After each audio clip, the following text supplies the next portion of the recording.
ನನ್ನ ಬಲಬದಿ ಎತ್ತಿಗೆ ಗಟ್ಟು ಬಂದ ಕೂಡ ಮಲಗೂರು ರೂಢಿತ್ತು, ಚಾಳಿ ಇತ್ತು. ಬೇಕಂತ ಗಟ್ಟದಲ್ಲಿ ದುಡಿದಿಲ್ಲ, ಗಟ್ಟು ಬಂದ ಕೂಡ ಮಲಗ್ಬಿಡೋದು. ಗೊತ್ತಾಯ್ತು. ಅದು ಕಳ್ಳ ಬೀಳುದು, ಕಳ್ಳ ಗಾಡಿ ಹಿಂದ್ ಕಾಲಲ್ಲಿ ಬರೋ ಕಾಣುತ್ತೆ. ಹಿಂದ್ ಕಾಲಲ್ಲಿ ಬಂತು, ಅದು ಹಳ್ಳದಲ್ಲಿ ಬಿದ್ದೋಯ್ತು ಎತ್ತು. ಕೊಳ್ಳಿ ಕಡ್ದು ಪೊಟ್ಲ ಕಣಿ ನೊಗಕ್ಕದೆ ಎತ್ತು ಹೊಂಡದಲ್ಲಿ ನೇತಾಡ್ತದೆ. ನೀವು ಸ್ವಲ್ಪ ತಯಾರಾಗು ನಮ್ಮನಿಗೆ ಕಾಣುತ್ತದೆ ಹೇಳೋದು ಕೂಡ ತಾಸುಗಟ್ಟಲೆ ಹಿಡಿದು ಕೂರಿಸ್ಬಿಡುದು. ಗಿಡ ತಗ ತರಿ ಗಿಡ ತರಿ ಗಿಡ ಗಿಡ ತಗ ಗಿಡ ತಗ ಗಿಡ ತಗ ಗಿಡ ತಗ ತರಿ ಗಿಡ ತರಿ ಗಿಡ ತರಿ ಗಿಡ ತರಿ ಗಿಡ ಗಿಡ ತಗ.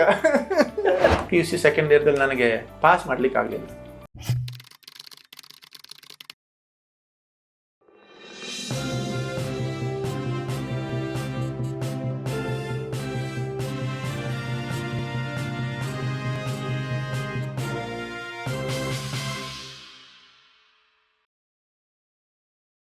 ತಂದೆಯವರು ಬೆರಳು ಹೊಡಿಕೆ ಮಾಡ್ತಿದ್ರೆ ಹಸ್ತ ಹೊಡಿಕೆ? ಅವರು ಬೆರಳನ್ನ ಹೇಳ್ಕೊಟ್ರು. ಹಸ್ತ ಹೊರಳಿಕೆಗೆ ನಮ್ಮಲ್ಲಿ ಒಂದು ಆದರ್ಶವಾದದ್ದು ಒಂದು ಹಸ್ತ ಹೊರಳಿಕೆ ಅಂದ್ರೆ ಕಿಂದೂರು ನಾಣಹಳ್ಳಿ. ಕರೆಕ್ಟ್. ಅವ್ರು ಬಿಟ್ಟರೆ ಬಹುಶಃ ಧರ್ಮಶಾಲೆ ಮಹಾಬಲೇಶ್ವರ ಇವರದ್ದು. ಐ ಥಿಂಕ್ ಧರ್ಮಶಾಲೆ ಮಹಾಬಲೇಶ್ವರ ಎರಡೂ ಮಾಡ್ತಾ ಇದ್ರೆ ನಾವು ಗೋಪಣ್ಣಗೆ ಗೊತ್ತಿದ್ದ ಪ್ರಕಾರ. ಅವರು ಯಾಕಂದ್ರೆ ಲಯಲಾಸ್ಯಗಳನ್ನೆಲ್ಲ ಅವರು ತಗೊಂಡು ಮಾಡಿದ್ರು. ಹಾಗಾಗಿ ಈ ಒಂದಿಷ್ಟು ಮೂಲಭೂತವಾದ ಹೊರಳಿಕೆ, ಬಿಡತಿಗೆ, ಗುಂಪು, ಚಾಪು ಇವುಗಳನ್ನೆಲ್ಲ ತಂದೆ ಹೇಳ್ಕೊಡ್ತಾ ಇದ್ರು. ಅದು ಕೆಲವು ಸಲ ನಮಗೆ ಶಿಕ್ಷೆ ಆಗ್ತಾ ಇದ್ದು. ಹೊಸ ಮದ್ದಳೆ ಅವ್ರಿಗೆ ಉಮೇದಿ ಯಾರು ತಯಾರು ಮಾಡಬೇಕು ಹೇಳಿ ತಯಾರು ಮಾಡೋದು ಅವರ ಒಂದು ಮೂಲಭೂತ ಸ್ವಭಾವ. ಕರೆಕ್ಟ್. ಹೊಸ್ತು ತಯಾರು ಮಾಡೋದು, ಚಂದ ತಯಾರು ಮಾಡೋದು, ಇದು ಅವ್ರಿಗೆ ಖುಷಿ ಕೊಡುವಂಥ ಒಂದು ವಿಷಯ. ಹಾಗಾಗಿ ನೀವು ಸ್ವಲ್ಪ ತಯಾರಾಗು ನಮ್ಮನಿಗೆ ಕಾಣುತ್ತದೆ ಹೇಳೋದು ಕೂಡ ತಾಸುಗಟ್ಟಲೆ ಹಿಡಿದು ಕೂರಿಸ್ಬಿಡೋದು. ಗಿಡ ತಗ ತರಿ ಗಿಡ ತರಿ ಗಿಡ ಗಿಡ ತಗ ಗಿಡ ತಗ ಗಿಡ ತಗ ಗಿಡ ತಗ ತರಿ ಗಿಡ ತರಿ ಗಿಡ ತರಿ ಗಿಡ ತರಿ ಗಿಡ ಗಿಡ ತಗ ಹೊರಳಿಕೆ ಆಡಿಸು ಕೈ ಸೋತು ಬಲ್ಲಿವರೆಗೆ. ಆಮೇಲೆ ಅದು ಹೌದು, ಸುಮಾರು ಕೈ ತಯಾರಾಗ್ತಾ ಇತ್ತು. ಹಾಗೆ ಅಂದರೆ ನಮ್ಮಲ್ಲೇ ಒಳಗೆ ಅದು ಬೋಲ್ ತಯಾರಾಗ್ತಾ ಇತ್ತು. ಹಾಗೆ ಅದಕ್ಕೂ ಮುಂದೆ ನನ್ನ ರಾಮಣ್ಣ ಹೇಳ್ಕೊಡ್ತಾ ಇದ್ದ ಒಂದಿಷ್ಟೆಲ್ಲ ತಾಳಗಳನ್ನೆಲ್ಲ, ಆದಿತಾಳ, ಏಕತಾಳ, ತ್ರಿವುಡೆ, ಕೊರೆ, ಅದು ಮುರಿಯುವುದು, ಇದನ್ನೆಲ್ಲ ರಾಮಣ್ಣ ಸುಮಾರೆಲ್ಲ ಅದ್ರ ಬಿಡ್ತಿಗೆ ಎಲ್ಲ ಸುಮಾರು ಹೇಳ್ಕೊಡ್ತಾ ಇದ್ದ. ನಾಗವಣಕ್ಕನ ಗಂಡ. ನೀವು ಕೆಲವು ಸರಿ ಅಮೆರಿಕದಲ್ಲಿ ಅವರು ನೀವು ಸಾಥ್ ಮಾಡಿದ್ದು ನೋಡಿದ್ದೇನೆ. ಹೌದು.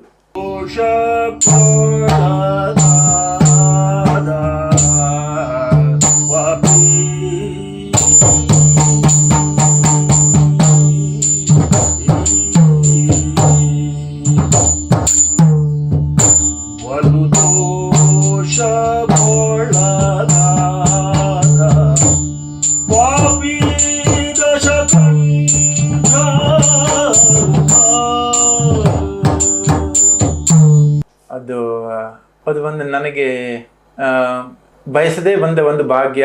ರಾಮಣ್ಣನ ಜೊತೆ ಒಂದು ದಾಖಲೆಯಾಗಿ ಉಳಿದಂತಹ ಒಂದು ಭಾಗ್ಯ. ಅದು ಬಹುಶಃ ಅವನ ಕೊನೆ ಕ್ಷಣದಲ್ಲಿ ಅವ ರೆಕಾರ್ಡ್ ಮಾಡಿದ್ದು ಅದು. ಹಾಗಾಗಿ ಅವನ 70 ರಾಗಗಳನ್ನು ಅವನು ಮಾಡಬೇಕಾಗಿತ್ತು. ನನ್ನ ಹತ್ರ ಕೆನಡಾದಲ್ಲಿ ನನ್ನ ಹತ್ರ ಮದ್ದಳೆ ಎಲ್ಲ ಇತ್ತು. ಹಾಗಾಗಿ ಅಲ್ಲಿ ಶಶಿ ಮನೆಗೆ ಬಂದಾಗ ಬಾ ಹೇಳ್ದ ಒಂದಿನ. ಅಫ್ಕೋರ್ಸ್ ನಾವು ಹೋಗೋನೇ ಇದ್ದೆ. ವೀಕೆಂಡ್, ಲಾಂಗ್ ವೀಕೆಂಡ್ ಇತ್ತು, ಒಂದು ದಿವಸ ವಾರ ಅಂತ.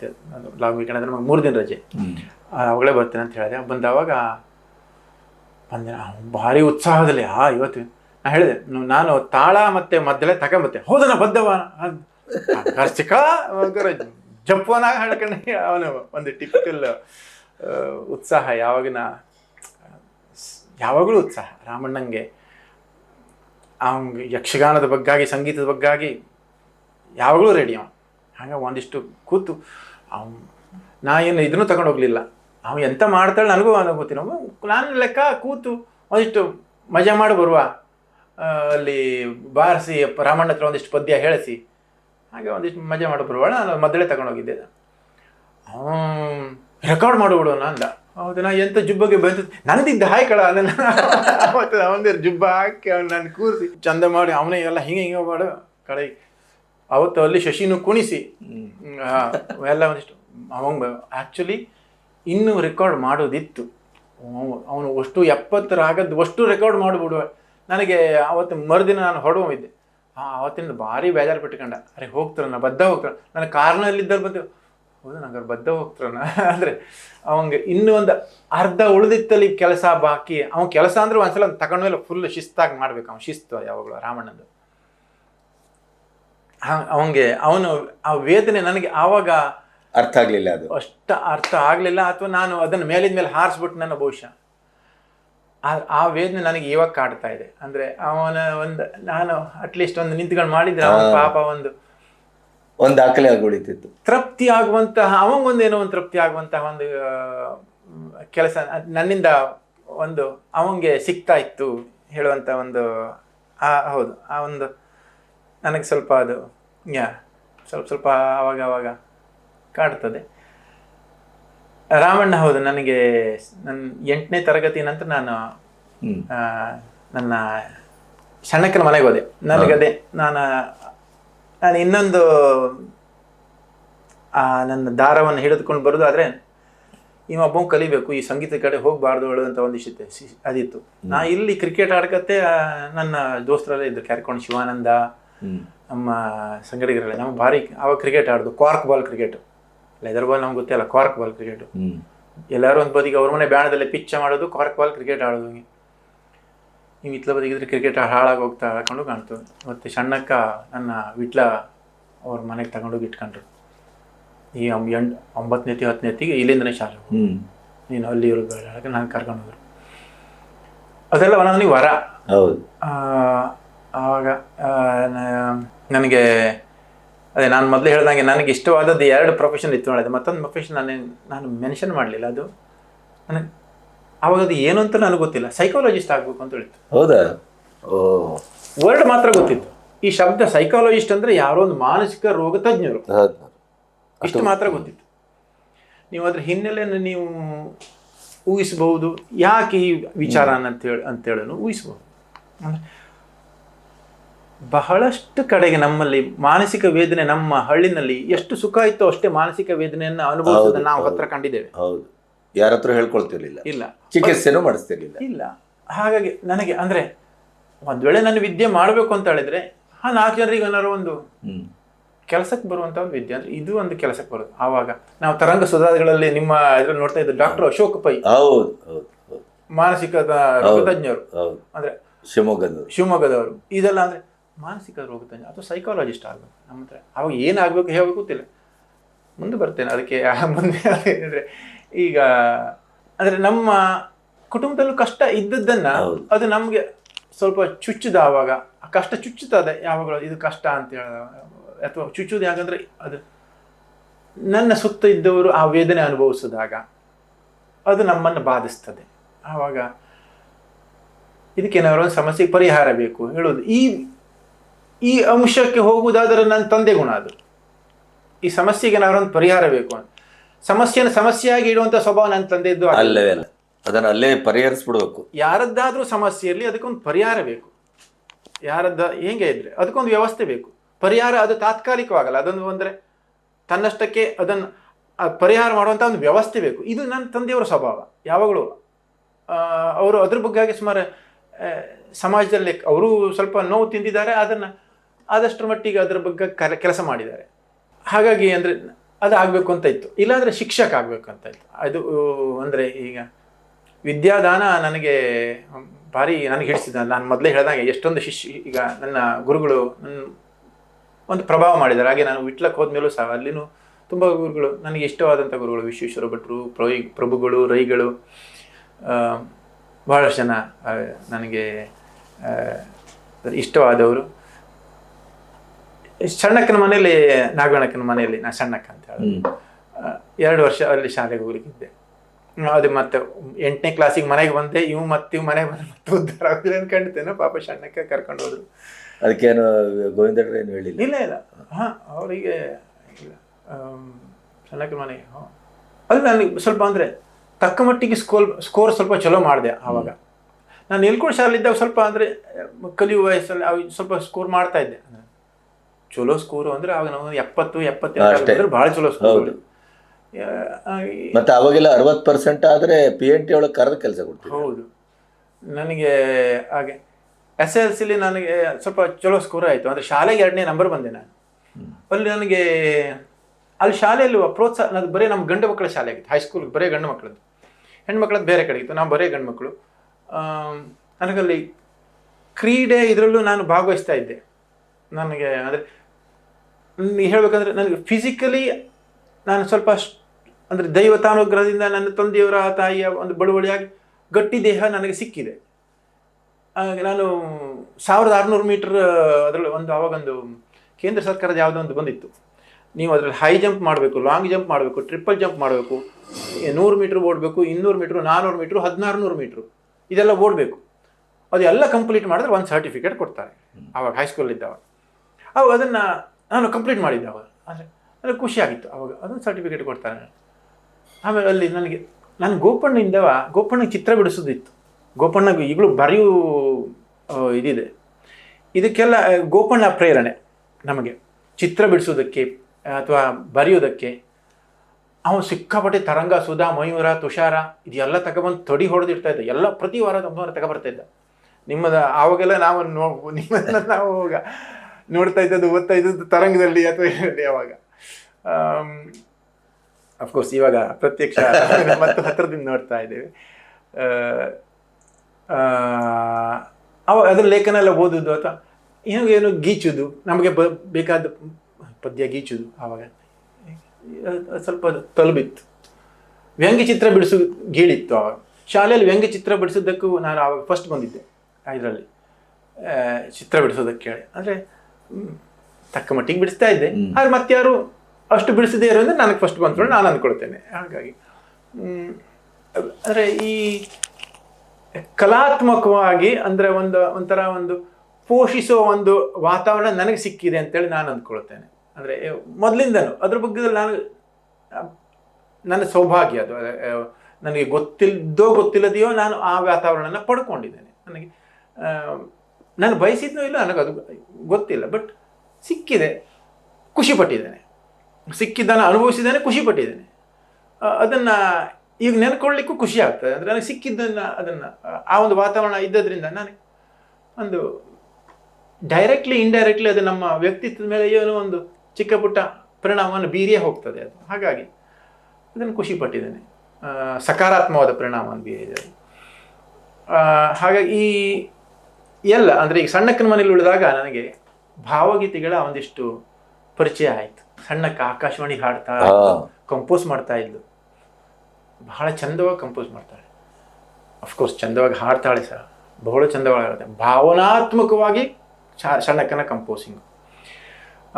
ನಾನು ಆವಾಗ ಸಣ್ಣಕ್ಕನನ್ನು ಇನ್ನೊಂದು ಹತ್ತಿರದಿಂದ ನೋಡುವುದು ಆವಾಗ ನಾನು ಅಂದರೆ ಮದುವೆಯಾಗಿ ನಾನು ಸಣ್ಣಿದ್ದವಾಗ ಅವಳು ಗಂಡನ ಮನೆ ಹೋಗಿದ್ದ. ಆವಾಗ ಶಶಿ ಕಿಶು ಹುಟ್ಟಿದ್ದು. ಶಶಿ ಆವಾಗ ಮೋಸ್ಟ್ಲಿ 1ನೇ ಕ್ಲಾಸು. ಅವನ ಶಾಲೆ ಕರ್ಕೊಂಡು ಬರ್ತಾ ಇದ್ದ. ಭಾರಿ ತುಂಟ, ಭಾರಿ ಕ್ಯೂಟ್ ಹುಡುಗ ಆವಾಗ.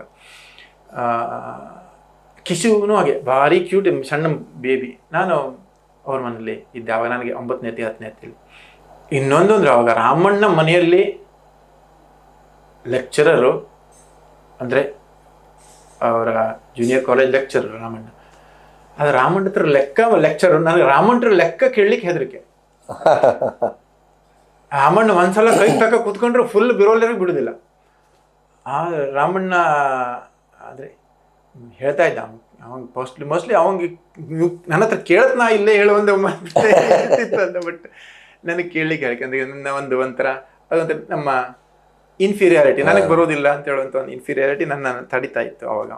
ಬಟ್ ಸಂಗೀತದಲ್ಲಿ ನನಗೆ ಕೂರಿಸ್ಕೊಂಡು ಹಾರ್ಮೋನಿಯಂ ಬಾರಿಸ್ಲಿಕ್ಕೆ ಸಾತು ಅಥವಾ ತಬಲಾ ಬಾರಿಸ್ಲಿಕ್ಕೆ ಸಾತು. ನಾನು ಸಣ್ಣಕ್ಕ, ರಾಮಣ್ಣ ಇದರಲ್ಲಿ ನಮ್ಮ ಊರಲ್ಲಿ. ನಾನು ಸಣ್ಣಕ್ಕ ಮಂಗಳೂರು ಟೌನ್ ಹಾಲಲ್ಲಿ ಒಂದ್ಸಲ ಹಾಡಿದವಾಗ ನನಗೇನೇ ನೆನಪಿದೆ. ನಾನು ಹಾರ್ಮೋನಿಯಂ ಆವಾಗ, ಸಣ್ಣಕ್ಕ ಹಾಡಿದವಾಗ. ರಾಮಣ್ಣ ಸಣ್ಣಕ್ಕ ಇಬ್ಬರು ಹಾಡಿದ್ರು ಅಲ್ಲಿ ಅಂತ. ಹೌದು, ಸಣ್ಣಕ್ಕ ಈಗ ನೆನಪಿದೆ ನನಗೆ. ಮುಲ್ತಾನಿ ಹಾಡಿದ್ಲು ಅಲ್ಲಿ. ನನಗೆ ಆವಾಗ ಸಣ್ಣಕ್ಕಾಗಿ ನಾನು ಹಾರ್ಮೋನಿಯಂ ಬಾರಿಸಿದ್ದೆ ಆವಾಗ. ಅಂದರೆ ನನಗೆ ಬಹುಶಃ ನ್ಯಾಚುರಲಿ ಅದೊಂದು ಇನ್ಕ್ಲಿನೇಷನ್ ಇತ್ತು, ಸಂಗೀತವನ್ನು ಕ್ವಿಕ್ಕಾಗಿ ಗ್ರಾಸ್ಪ್ ಮಾಡುವ ಒಂದು ಏನೋ ದೇವರದಯದಿಂದ ಇತ್ತು. ಹಾಗೆ ನಾನು ಅವ್ರು ಹೇಳಿದ್ದನ್ನು ನಾನು ಪಿಕಪ್ ಮಾಡಿ ಬಾರಿಸ್ತಾ ಇದ್ದೆ. ತಬಲಾನು ಹಾಗೆ ಗೋಪಣ್ಣ ನೋಡ್ಕೊಳ್ತಿದ್ದೆ. ಹಾಗಾಗಿ ಈ ನಮ್ಮನೆಯಲ್ಲಿ ನನ್ನ ಅಣ್ಣಂದ್ರ ಅಕ್ಕಂದ್ರ ಪ್ರಭಾವ ನಮಗೆ ಅದು ಅದೊಂಥರ ಪರೋಕ್ಷವಾದ ಶಿಕ್ಷಣ ನಮಗೆಲ್ಲರಿಗೂ. ಪ್ರತ್ಯಕ್ಷವಾದ ಶಿಕ್ಷಣವೂ ಸಹ ಅವ್ರು ನಮ್ಮ ಹತ್ರ ಕೂತ್ಕೊಳ್ತಾ ಇದ್ರು, ಕಲಿಸ್ತಾ ಇದ್ರು. ಹಾಗೆ ನಮ್ಮನ್ನ ಬೆಳೆಸೋದಿಕ್ಕೂ ನನಗೆ ನನ್ನ ಅಕ್ಕಂದ್ರ ಅಣ್ಣಂದಿರ ಪ್ರಭಾವ ಬಹಳಷ್ಟು ಆಗಿದೆ. ಅದಕ್ಕಿಂತ ಮುಂದೆ ನನಗೆ ಅಂದರೆ ಇಲ್ಲಿ ತಂದೆಯವರದ್ದನ್ನು ನನಗೆ ಕನೆಕ್ಟ್ ಮಾಡೋದಾದರೆ, ನಾನು ತಂದೆಯವರ ಅಂದರೆ ಅವರಿಗೆ ಅದು ಸಮಾಧಾನ ಇತ್ತು, ಖುಷಿ ಇತ್ತು. ಇವನು ಒಳ್ಳೆ ರೀತಿಯಲ್ಲಿ ನನಗೆ ಕಲಿನಲ್ಲಿ ಮುಂದೆ ಹೋಗ್ತಾ ಇದ್ದಾನೆ ಹೇಳುವಂಥ ಒಂದು ಸಮಾಧಾನ ಇತ್ತು ಅಂತ ಕಾಣ್ತದೆ. ನಾನು ಅಲ್ಲಿ 10ನೇ ಎತ್ತಿ ಮುಗಿಸ್ಕೊಂಡು ಮತ್ತೆ ವಾಪಸ್ ಮನೆಗೆ ಬಂದೆ. ನನಗೆ ಆರ್ಟ್ಸ್ ಮಾಡಬೇಕುಳಿತ್ತು, ಶಿಕ್ಷಕ ಆಗಬೇಕಲ್ಲಿ ಆರ್ಟ್ಸ್ ಮಾಡಬೇಕುಳಿತ್ತು ನನಗೆ. ಅಥವಾ ಆಗ ಇಲ್ಲ ಇಲ್ಲ ಇಲ್ಲ ನೀ ಸೈನ್ಸ್ ಮಾಡು ಅಂದರು ಮನೇಲಿ. ಗೋವಿಂದಡ್ರೆ ಬಪ್ಪಂಗೆ ಗೊತ್ತಿಲ್ಲ. ಬಪ್ಪ ಹೇಳಿದಾಗ ನಾನು ಅಣ್ಣ ಆ್ಯಕ್ಚುಲಿ ಫೋರ್ಸ್ ಮಾಡಿದೆ, ಅವ್ನು ಸೈನ್ಸ್ ಮಾಡಲಿ, ಅವ್ನು ಕಲ್ಲು ಹುಷಾರಿದ್ದ, ಅವ್ನು ಸೈನ್ಸ್ ಮಾಡಲಿ, ಅವ್ನು ಹೋಗಲಿ. ನನಗೆ ಸೈನ್ಸ್ ಮಾಡ್ಲಿಕ್ಕೆ ಮನಸ್ಸಿಲ್ಲ. ಹಾಗೆ ನನಗೆ ಹೊನ್ನಾವರ ಕಾಲೇಜಿಗೆ ಸೈನ್ಸಿಗೆ ಹೋಗ್ತಾಯಿದ್ದೆ. ಮತ್ತು 2 ವರ್ಷ ಮನೆಯಲ್ಲಿ. ಆವಾಗ ಮನೆಯಲ್ಲಿ ನನಗೆ ಮನೆಯಲ್ಲಿ ಅವಾಗ ಎತ್ತಿನ ಗಾಡಿ ಇತ್ತು. ಆಗ ನಾನು ಸೈನ್ಸ್ ಸ್ಟೂಡೆಂಟ್ ಹೊನ್ನಾವರ ಕಾಲೇಜಿನಲ್ಲಿ. ಮನೆಯಲ್ಲಿ ನನ್ನ ತಂದೆ ಬೆಳಗಿನ ಒಂದು ಇಳಿಸ್ತಾ ಇದ್ರು. ಇವಾಗೆಲ್ಲ ನನಗೆ ಅವಾಗ ಮರಾಠಿ ಅಭಂಗಗಳದ್ದೆಲ್ಲ ಆವಾಗೆಲ್ಲ ಬೆಳಗಿನ ಜಾವದಲ್ಲಿ ಹಾಕೋದೆಲ್ಲ ಬಹಳ ಇತ್ತು. ಅಂದರೆ ಮೊದಲಿಂದನೂ ಇತ್ತು. ಆಕಾಶವಾಣಿ ಪುಣೆ ಸಾಂಗ್ಲಿಕ್ಕೆ ಅಂತ, ಆಕಾಶವಾಣಿ ರತ್ನಾಗಿರಿ, ಇದು ನಮ್ಮ ಕಡೆಗೆ ಒಂದು ಲೈನಿಗೆ ನೀವು ಆ ಕಡೆ ಈ ಕಡೆ ಮಾಡಿದ್ರೆ ಸಿಗ್ತಿತ್ತು, ರೇಡಿಯೋದಲ್ಲಿ ಅದು ಸಿಗ್ತಾ ಇತ್ತು, ಅದು ಹಾಕ್ತಾ ಇದ್ರು. ಉಠಿಲವ ಕರಿ ವನಮಾಲಿ ಘನ ಶ್ಯಾಮ ಸುಂದರ, ಇವುಗಳೆಲ್ಲ ನಾವು ಸಣ್ಣ ಇರ್ತಾ ಕೇಳಿದ ಮರಾಠಿ ಅಭಂಗಗಳು.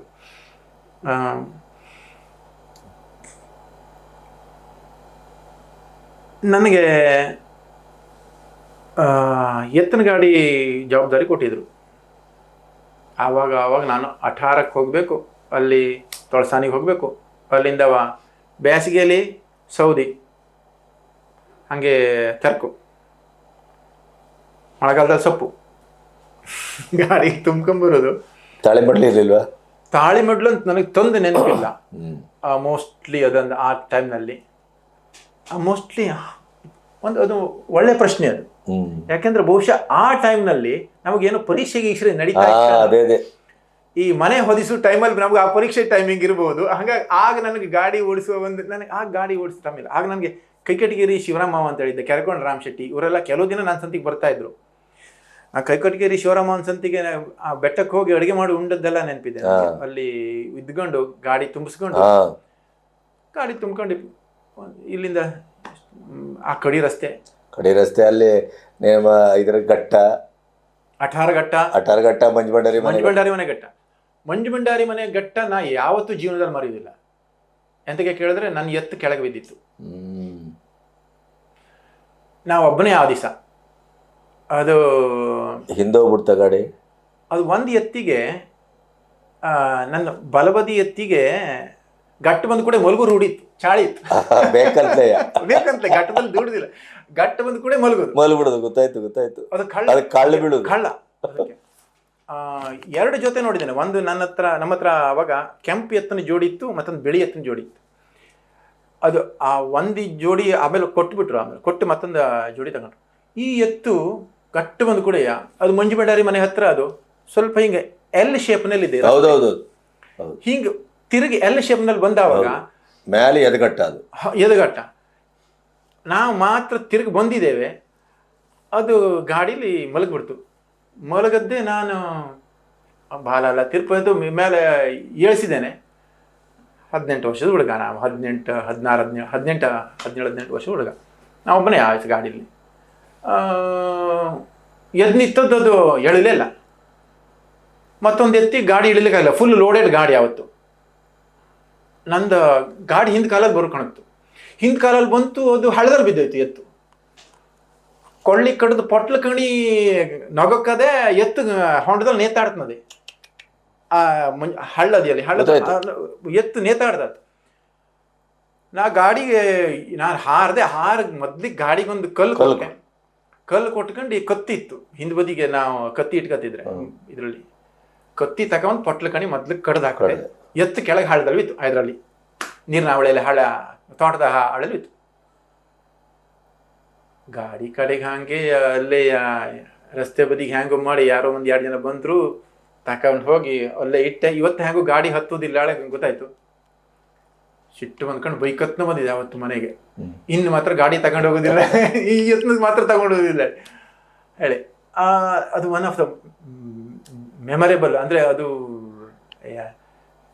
ಭಾರಿ ನಾನು ಸಮಯ ಪ್ರಜ್ಞೆ ನೀವು ಅವತ್ತು ವಹಿಸ್ತಾ ಇದ್ರೆ ಅನಾಹುತ. ಅದು ಏನೋ ಒಂದು ಆ ತಕ್ಕ ಮಟ್ಟಿಗೆ ಆವತ್ತು ದೇವ್ರ ಬುದ್ಧಿ ಕೊಟ್ಟ ಹೆಂಗೋ ಆಯಿತು ಅವತ್ತು. ಹಾಗಾಗಿ ಇದ್ದಾದ್ರೆ ಹೌದು ಒಂದು ಅನಾಹುತ ಆಗ್ತಿತ್ತು. ಹಾಗಾಗಿ ಗಾಡಿ ನನಗೆ ತಂದೆ ಗಾಡಿ ಕೊಡ್ತಾಯಿದ್ರು. ನಾ ಮತ್ತೆ ಮನೆಗೆ ಬರಬೇಕು, ಹುರುಳಿಕಾಳು ಅವರಿಗೆಲ್ಲ ಮೆಟ್ಟಿ ಹತ್ತಿ ಕಾಳು ಹಾಕಿ ಅವರಿಗೆ ದಾಣಿ ಕೊಡಬೇಕು. ಕೆಲವು ಸಲವ ನಮ್ದು ಡೆಲಿವರಿ ಇರ್ತಾ ಇತ್ತು ಬ್ಯಾಸಿಗೆಲ್ಲ. ಸೌದಿ ಅಂಗಡಿ, ಚಾದ ಅಂಗಡಿಯವರಿಗೆಲ್ಲವ ಸಂತೆಗುಳಿ, ಹೌದು, ಹೆಬ್ಬಾನ್ಕೆರೆ ತೋಡಾಕ್ ಬರೋದು. ಹೌದು, ಅಲ್ಲಿವರೆಗೆ ತೋಡಾಕ್ ಬರೋದು. ಈಗ ರಾತ್ರಿ ಆದ್ಕೊಳ್ಳಿ ಎತ್ತಿಗಳಿಗೆ ನಮ್ಮ ಮನೆ ರಸ್ತೆ ಬಂದ್ರೆ ಸೀದಾ ಮನೆಗೆ ಬರೋದೇ ಕೆಲಸ, ಹೋಗುದಿಲ್ಲ. ಅವ್ರಿಗೆ ಹಶ್ವಾಗಿರ್ತದೆ ಪಾಪ ಎತ್ತಿಗೆ. ನಮಗಲ್ಲಿ ಡೆಲಿವರಿ ಮಾಡಿ ಬರ್ಬೇಕು ಅವಳಿ. ರಾತ್ರಿ ಎಷ್ಟೋ ಸಲ ನಾನು ಡೆಲಿವರಿ ಮಾಡಿದ್ದೆ. ನನ್ನ ಹೆಂಡತಿ ಸುಧಾ ಮನೆಗೂ ನಾನು ಆವಾಗ ಮೊದಲಿಂದ ಇದ್ರಲ್ಲಿ ಅವ್ರ ಮನೆಗೂ ಡೆಲಿವರಿ ಮಾಡಿದ್ದೆ. ಅಂದರೆ ನನ್ನ ಮಾವನ ಮನೆಗೆ ಆವಾಗ ಸೌದಿ ಗಾಡಿನಲ್ಲಿ. ಜೀವನ ಒಂಥರದಲ್ಲಿ ಇದೆಲ್ಲ ಒಂಥರ ಪಾಠ ಕಲಿಸಿದ್ದೇನೆ. ಅಂದರೆ ಕಷ್ಟಪಡುವ ಒಂದು ನಮಗೆ ಪಾಠ ಹಾಕಿದ್ದು ತಂದೆನೆ. ಕಷ್ಟಪಡಬೇಕು, ಸುಲಭವಾಗಿ ಯಾವುದನ್ನು ತಂದೆ ಕೊಡಲಿಲ್ಲ. ಅದು ಕಷ್ಟಪಟ್ಟಿದ್ದಾರೆ. ಅದನ್ನು ಇಷ್ಟೆಲ್ಲ ಮಾಡ್ತಾನೆ. ನನಗೆ PUC ನಲ್ಲಿ ನಾನು ಐ ವಾಸ್ ಎ ಸ್ಟ್ರಗ್ಲರ್. ನನಗೆ ಶಾಲೆಯಲ್ಲಿ ಏನು ಕಲಿಸಿದ್ರು ಏನೂ ಗೊತ್ತಿರೋದಿಲ್ಲ ಆಗಿತ್ತು. ನನಗೆ ಒತ್ತೊಂದು ಗೊತ್ತಾಗ್ತಿತ್ತು ಕೇಳಿದ್ರೆ, ನನಗೆ ಶಾಲೆಗೆ ಹೋಗೋ ಇಷ್ಟೆಲ್ಲ ಮಾಡ್ಕೊಂಡು ಹೋಗೋಕೆ ಸುಮಾರು ಕೆಲವು ಸಲ ಲೇಟ್ ಆಗಿಬಿಡ್ತಿತ್ತು ಶಾಲೆಗೆ ಹೋಗೋದು. ಆಗ ಬಪ್ಪನ ಹತ್ರ ನನಗೆ ಕೆಲವು ಸಲ ಬುದ್ಧಿಪೂರ್ವಕವಾಗೂ ಮಾಡೋದಿದ್ದೆ. ಬಗ್ಗೆ ಸ್ವಲ್ಪ ಲೇಟ್ ಮಾಡ್ಕೊಂಡೋದ್ರೆ ದಿನ 9:30 ಬಸ್ಸಿಗೆ ಹೋಗೋ ಸಿಕ್ತಿತ್ತು, ಕೆರ್ಕೊಂಡು ಬಸ್ಸಿಗೆ. ಸ್ವಲ್ಪ ಲೇಟ್ ಆದರೆ ನಂಗೆ TVS ಕೊಡ್ತಿದ್ರು. ಅವರು TVS ರಿಪೇರಿ ಎಲ್ಲ ಸುಮಾರು ಅವರಿಗೆ ಹಿಂಗೆ ಮಕ್ಳು ಕೂರ್ಸ್ಕೊಂಡು ಕಲಿಸ್ತಿದ್ರು. ನೋಡಿ ಇದು ಕಾರ್ಬನ್ ತೆಗೋದು ಹೆಂಗೆ, ಆ ವೈರಿಂಗ್ ಇದರ ಪ್ಲಗ್ ಕ್ಲೀನ್ ಮಾಡೋದು ಹೆಂಗೆ, ಅದರಲ್ಲಿ ಸ್ವಲ್ಪ ಈ ಸೈಲೆನ್ಸರ್ ಪೈಪ್ನೆಲ್ಲ ಸ್ವಲ್ಪ ಅದು ನಮ್ಮ ಕಡೆ ಇದರಲ್ಲಿ ಯಾವಾಗಲೂ ಏನಾದ್ರು ಒಂದು ಪ್ರಾಬ್ಲಮ್ ಇರ್ತದೆ. ಹಾಗೆ ಅದನ್ನೆಲ್ಲ ಸ್ವಲ್ಪ ಸಣ್ಣ ಪುಟ್ಟ ಫಿಕ್ಸ್ ಮಾಡೋದು ಹೆಂಗೆ ಹೇಳಿ ಅವರು ಕರೆದಿದ್ರು. ಕೆಲವು ಸಲ ಅವಧಾನಿ ಕರೆಸ್ತಿದ್ರು. ಅವಧಾನಿ ಇದ್ರಲ್ಲ ಎಕ್ಸ್ಪರ್ಟ್ ಅವರು, ಅವ್ರ ಸಂತಿಗೆಲ್ಲ ಕೂತ್ಕೊಂಡು ಸ್ವಲ್ಪ ಇದೆಲ್ಲ ಮಾಡ್ತಾಯಿದ್ರು. ಹಾಗಾಗಿ TVS ನನಗೆ ಹೊಡೆದು ಸಿಕ್ತಿತ್ತು. ನನಗೆ ಶಾಲೆ ಪಟ್ಟಿ ತಗೊಂಡೋಗೋದು ಒಂದೇ. ಅದು TVSನ ಸಂತಿಗೆ ಮಳೆಗಾಲದ ರೇನ್ ಕೋಟ್ನ ಬ್ಯಾಗ್ ತಗೊಂಡೋಗ್ತಿದ್ವಿ ನಾವು. ದೊಡ್ಡ ಬ್ಯಾಗು ರೇನ್ ಕೋಟ್ ಇದು. ಅದ್ರ ಶಾಲೆಯಿಂದ ಕಡೆ ಅಲ್ಲಿಂದ ಬರ್ಬೇಕಾದ್ರೆ ನಾವು ತರಕಾರಿ ರೈತರು ತಕ ಬರಬೇಕು ಮನೆ ಬರ್ಬೇಕಾದ್ರೆ. ಇದೆಲ್ಲ ಅಂದರೆ ಮನೆ ಕೆಲಸ ಮಾಡುವಾಗ ಬಹುಶಃ ಅವ್ರಿಗೆ ಅಷ್ಟು ಅಂದರೆ ಏನು ಅನಿಸ್ತಾ ಇತ್ತೋ ಏನೋ, ಇವ್ ಮನೆ ಬದಿಗಂತೂ ಕೆಲಸ ಮಾಡಿ ಹೋಗ್ಬೇಕು ಇಷ್ಟರು. ಎಲ್ಲರೂ ಒಂದು ಬದಿ ಕೆಲಸಕ್ಕೆ ಬರ್ತದೆ ಹೇಳೋದು ಮೋಸ್ಟ್ಲಿ ಅವ್ರಿಗೆ ಭರವಸತ್ತು. ಇವು ಮಾಡೋ ಕೆಲಸ ಎಲ್ಲರೂ ಒಂದು ಬದಿಗೆ ಅವನ ಕೆಲಸಕ್ಕೆ ಬರ್ತದೆ ಹೇಳುವಂಥ ಒಂದು ಬಹುಶಃ ಭರವಸೆ ಇತ್ತು. ಹಾಗಾಗಿ ಅವರು ಏನಾರು ಒಂದು ಆಗ್ತಾನೆ ಅಂದರೆ ಇದು ವಿದ್ಯೆ ಕಲಿದಿದ್ರೆ ಕೆಲಸನಾರು ಕಲಿತನಲ್ಲಿ ಹೇಳುವಂಥ ಒಂದು ಅವರ ಧೋರಣೆ ಇರಬಹುದು ಮೋಸ್ಟ್ಲಿ. ಹಾಗಾಗಿ ಅವರು ಕಳಿಸ್ತಾ ಇದ್ರು. PUC ಸೆಕೆಂಡ್ ಇಯರ್ದಲ್ಲಿ ನನಗೆ ಪಾಸ್ ಮಾಡ್ಲಿಕ್ಕೆ ಆಗಲಿಲ್ಲ. ನನಗೆ ಸ್ವಲ್ಪ ಅವಾಗ ಕಷ್ಟ ಆಯ್ತು. ಇಷ್ಟೆಲ್ಲ ಮಾಡ್ಕೊಂಡು ಹೋದ್ರೆ ನಾನು ಆಸೆ ಬಿಟ್ಟಿದ್ದೆ. ಆವಾಗ ನನ್ನ ಜೊತೆಗಿದ್ದವರೆಲ್ಲ ಹೇಳ್ತಾಯಿದ್ರು ಸ್ವಲ್ಪ ಓದ ಮಾರಿ. ನನ್ನ ಫ್ರೆಂಡ್ಸು ಲಿಂಗ ಭಟ್, MS ಭಟ್ಟ, ರವಿ ಭಟ್ಟ ಇವರೆಲ್ಲ ಇರ್ತಾಯಿದ್ರು. ಅವರೆಲ್ಲ ಸದ್ಯಕ್ಕೆ ಆವಾಗ ನನಗೆ PUC ಇದ್ದಾಗ ನಾನು ಇದರಲ್ಲಿ ಕಾಲೇಜ್ ಗ್ಯಾದರಿಂಗಲ್ಲಿ ಹಾಡ್ತಿದ್ದೆ. ಆವಾಗ ಗೋಪಣ್ಣಂದು ಆರ್ಕೆಸ್ಟ್ರಾ ಇತ್ತು. ಗೋಪಣ್ಣ ಆರ್ಕೆಸ್ಟ್ರಲ್ಲೂ ಒಂದ್ಸಲ ಹಾಡಿದ್ದೇನೆ. ಅದು ಒಂದಿಷ್ಟು ಕೆಲಸ ಗೋಪಣ್ಣನ ಸಂತಿಗೆ ತಬಲ ಬರ್ಸ್ಲಿಕ್ಕೆ ಹೋಗಿದ್ದಾನೆ. ಈ ನಾಟಕ ಕಲಾವ ಗೋಪಣ್ಣ ಕೆಲವು ಸಲ ಧಾರವಾಡಕ್ಕೆಲ್ಲ ಹೋಗಿರ್ತಿದ್ದ. ಅವ್ನು ಬರೋದು ಲೇಟ್ ಆಗ್ತಾಯಿದ್ರೆ ವಿನಾಯಕ ಒಂದ್ಸಲ ನಾನು ಕೆಲವು ಸಲ ಹೋಗಿ ತಬಲೆ ಬಾರಿಸಿದ್ದು ಕೊಟಾಣಿಗೆ, ಇಲ್ಲಿ ಕೆರ್ಕೊಂಡು ಶಾಲೆಗೆ ಅಲ್ಲಿ ಇಲ್ಲಿ ಎಲ್ಲ ಕೆಲವು ಸಲ ಹೋಗಿದ್ದೇನೆ. ಅಂದರೆ ಆವಾಗ ತಬಲೆನೂ ಬಾರಿಸ್ತಾ ಇದ್ದೆ. ಹಿಂಗಿದ್ದ ಅಂದರೆ ನನಗೆ ಕೀಬೋರ್ಡನ್ನು ಸ್ವಲ್ಪ ಬಾರಿಸೋದು ಹಂಗಿದೆಲ್ಲ ರೂಢಿ ಇತ್ತು. ಆ ಕೀಬೋರ್ಡ್ ಮಾತ್ರ ಬಂದಿತ್ತು ನಮ್ಮ ಕಡೆಗೆ. ಕೀಬೋರ್ಡ್ ಅಂದರೆ ಎಲೆಕ್ಟ್ರಾನಿಕ್ ಕೀಬೋರ್ಡು. ಆಗ ನಮ್ಮ ಸುರೇಶ್ ಭಟ್ಟ ಹೇಳಿದ್ದ. ಸುರೇಶ ಅತ್ಯುತ್ತಮವಾದ ಕೊಳಲು ಬಾರಿಸ್ತಾ ಇದ್ದ. ಅವನು ನೋಡಿ ನಾನು ಭಾರಿ ಇಂಪ್ರೆಸ್ಡ್. ಮತ್ತೊಬ್ಬರು ನಮ್ಮ ಕಡೆಗೆ ಇನ್ನೊಬ್ಬರು ಬಂದಿದ್ದರು ಕೊಳಲು ಬಾರಿಸೋರು. ನಮ್ಮ ಮನೆಯಲ್ಲಿ ಅವ್ರ ಹೆಸರನ್ನ ಮರ್ತೆ ನಾನು, ಕ್ಷಮಿಸಿ. ಬಹಳ ಒಳ್ಳೆಯ ದೊಡ್ಡ ಮೀಸೆ ಕಲಾವಿದರು ಅವರು. ನಮ್ಮ ಮನೆಯಲ್ಲಿ ಅಂದರೆ ಸಂಗೀತ ನಡೀತಾ ಇರುವಾಗ ಸಮಾರಾಧನೆ ನಡೀತಾ ಇತ್ತು. ಎಷ್ಟೋ ಸಲ ಕಲಾವಿದರು ಬಂದು ನಮ್ಮ ಮನೆಯಲ್ಲಿ ಬೆಳಗಿಂದ ಮಧ್ಯಾಹ್ನವರೆಗೆ ಸಂಗೀತ ನಡೀತಾ ಇತ್ತು. ಅವರದ್ದು ಬಾಂಸುರಿ, ಅಡ್ಡ ಬಾಂಸುರಿ ಕೇಳಿದ್ದು ಭಾರಿ ಖುಷಿ ಆಗ್ತಾ ಇತ್ತು. ಫ್ಲೂಟ್ ನನಗೆ ಭಾರಿ ಇಷ್ಟ ಆಯಿತು ಅವಾಗ. ಅದನ್ನು ನನ್ನ ಹತ್ರ ನನಗೆ ಅದು ಮೋಹನ್ ಮಾಡಿಕೊಟ್ಟಿದ್ದ ಫ್ಲೂಟ್ ಮನೆಯಲ್ಲೇ. ಅದು ಯಾವುದ್ರದ್ದು ಪ್ಲಾಸ್ಟಿಕ್ ಪೈಪ್ ಇದು. ನಾನು ಫಸ್ಟ್ ಟೈಮ್ ಒಂದ್ಸಲ ತಗೊಂಬಂದಿದ್ದೆ ಉದ್ದು ಫ್ಲೂಟು, ಈ ಜಾತ್ರೆಯಲ್ಲೆಲ್ಲ ಗೊತ್ತಾಯ್ತು. ನಾನು ಅಜ್ಜಿ ಆ ರಗಳೆ ಕೇಳಿ ಒಂದು ಸ್ವಲ್ಪ ದಿನ ಎಲ್ಲೋ ಉಗ್ಸಿಟ್ಬಿಟ್ಟು ಮುಚ್ಚಿಟ್ಬಿಟ್ಲು. ಇವನು ರಗಳೆ ಕೇಳಲಾಗ್ತೀರಿ, ಇವ್ ಎಂತ ಕೂಗ್ನಪ್ಪ ಇಡೀ ದಿನ ಅದೇ ಅಪ್ಪ ಅಪ್ಪ ಅಪ್ಪ ಮಾಡಿ. ನಾ ಕೆಲವು ಸಲ ಕಡೆ ತೋಟಕ್ಕೆ ಹೋಗಿ ಬರ್ತಾ ಇದ್ದೆ, ಇಷ್ಟಕ್ಕೆಲ್ಲ ಗಲಾಟೆ ಇವರೆಲ್ಲ ಬಿಡುದಿಲ್ಲ.